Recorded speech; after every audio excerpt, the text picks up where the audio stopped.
I learned that courage was not the absence of fear, but the triumph over it. Nelson Mandela said this quote, and when he said, I can't imagine what he personally was going through. But I know he wasn't thinking about the 17-year-old kid whose life this could possibly affect. He probably didn't know these simple words had such a powerful meaning on one's life. Growing up, my favorite scripture was 2 Timothy chapter 1, verse 7. For God has not given us the spirit of fear, but of power and of love and of a sound mind. This scripture gave me all the power in the world. After this scripture, I was fearless. I knew I was powerful beyond measures. I knew there was never a way anything could faze me, and I knew that I would always find peace in the world.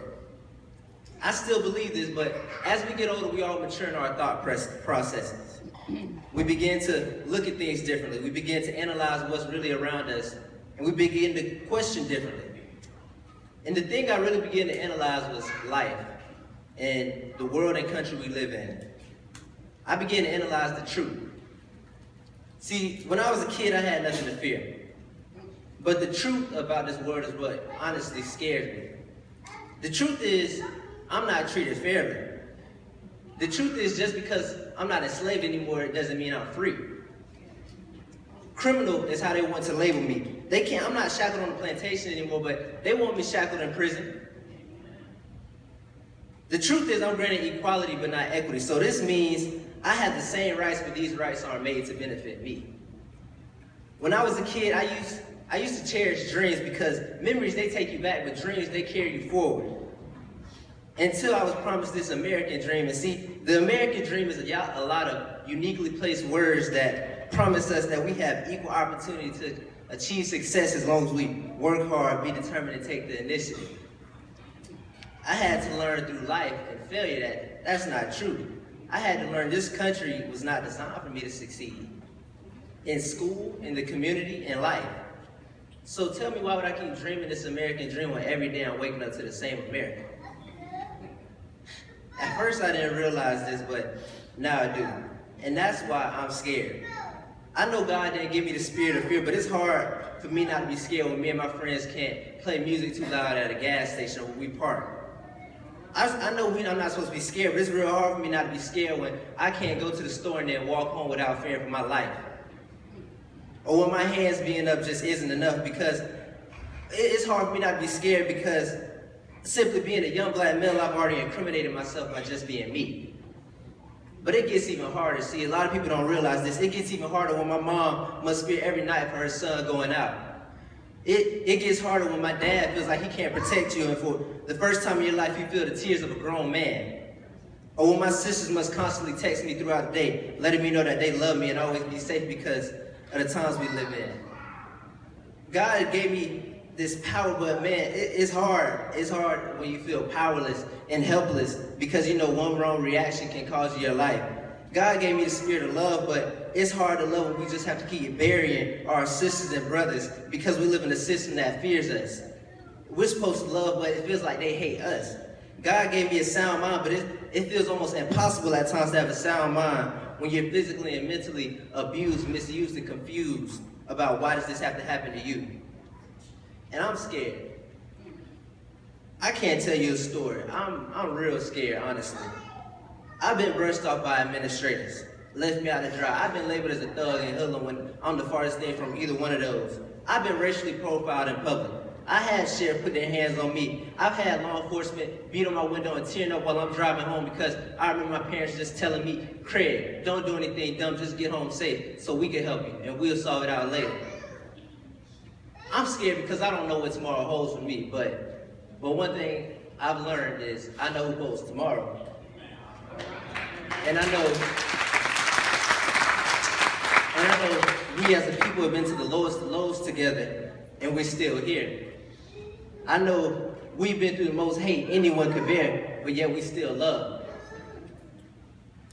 We look for answers as to what can help and what we can do, differently, or what's gonna get us through these times, but it's only been one constant thing through all of our pain. It's only one, as Pastor Walker says sometimes, only one common denominator as to what was there when we broke the chains of slavery and we cut down the ropes of the civil rights era.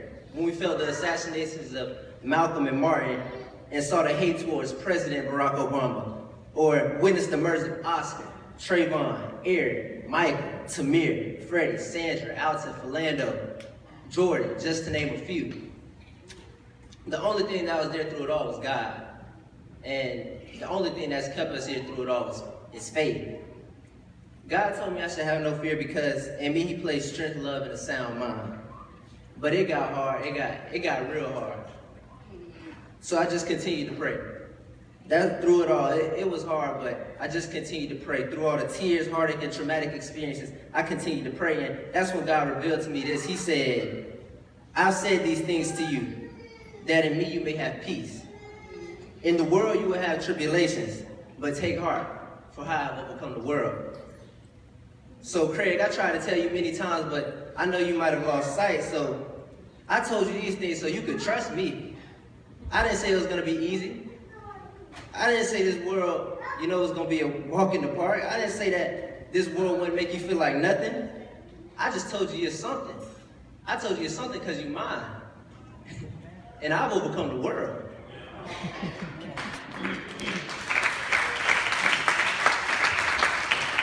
So, I'm scared. I'm scared being a young black man in America, but that's because I'm human. But that's when I remind myself that courage is not the absence of fear, but triumph over it. So don't mistake my fear for my weakness. I'm powerful beyond measures.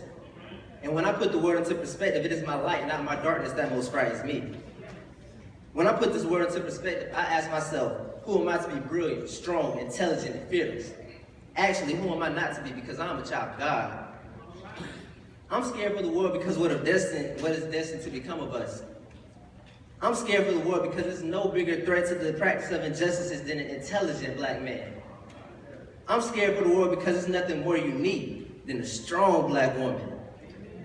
I'm scared for the world because nobody can make a bigger difference than a God-fearing family or church. And nobody has overcome more than we have. So in the midst of tribulations, sometimes I do still get scared, and that makes me human. But being triumphant, that makes me a child of God.